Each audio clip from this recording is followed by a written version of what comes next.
Hey there, welcome to the sermon preview. I'm really glad you're taking a couple seconds to join me here today. We're jumping into our next passage in our Lent series called VII, where we're looking at the 7 signs of Jesus that he did in the Gospel of John. And in this, we're on our 5th one already. We've talked about 4. We've talked about Jesus turning water into wine, Jesus healing the official son, Jesus healing the man at the pool of Bethesda, the paralyzed man at the pool of Bethesda. And then last week we talked about how Jesus fed the thousands with just a few loaves of bread and a few fish. And so we've seen Jesus doing amazing things, but there again, the purpose of this definitely is to see Jesus and the miracles that he's doing, but maybe deeper, we see an underlying meaning behind these, or a deeper meaning that points to Jesus, his redeeming and his saving work that he does both then and now. And so they're signs, so they're pointing to something, but they're also miracles, and that there's something amazing. We see the power of Jesus coming through. So we kind of try to look at these from both different angles. So this week, we're going to be looking at how Jesus walked on water. And this is going to be found in John chapter 6, verses 16 through 21.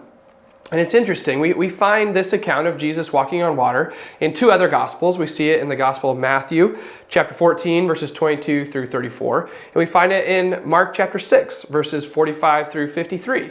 And the account in the Gospel of John is pretty short. It doesn't have as many details in what happened, where Matthew and Mark, they both have more details provided for us in what exactly was happening. So we have to look at this in its entirety of what does John give us, but then what are the other details that we can supplement in to help us give a better understanding of what happened in this incredible event that Jesus did. So we see from the few verses that John gives us is that the disciples, they go out on a boat, they go into the middle. It says that they're 3 or 4 miles out into the water, and there's a big storm that comes up. It's dark, there's wind and there's waves, and we see all of this, right? But I think the main thing that we're supposed to understand from this is that the disciples had fear, right? They were afraid of the darkness, they were afraid of the wind, they were afraid of the waves. So they're in the middle of the Sea of Galilee,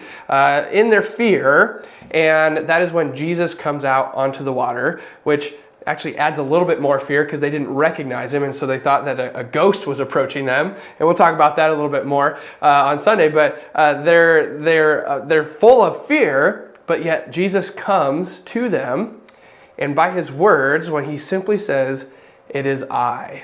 It is I. Do not be afraid." When he simply says this takes their fear away. And so there's some really great things within this story, not just in what John records, but if we kind of look towards some of the other records of this or accounts of what happened, we see some really great things that are happening. And so as you're preparing for Sunday, as you're reading through this passage, I would recommend for you to read it a couple times. It's a short passage, see what you can get out of it, but then also think about, how has Jesus met you in the middle of your fear? What was the situation where you were full of fear for whatever reason, and Jesus met you in that fear and said, "It is I, do not be afraid." So I'm looking forward to Sunday. It's going to be a great Sunday as we are kind of rounding out the month of March already. This will be the last Sunday in March, and then we'll be looking into April, and pretty soon we'll be ready for Easter Sunday here the 2nd week of April. So exciting stuff. Really looking forward to seeing you on Sunday. Take care.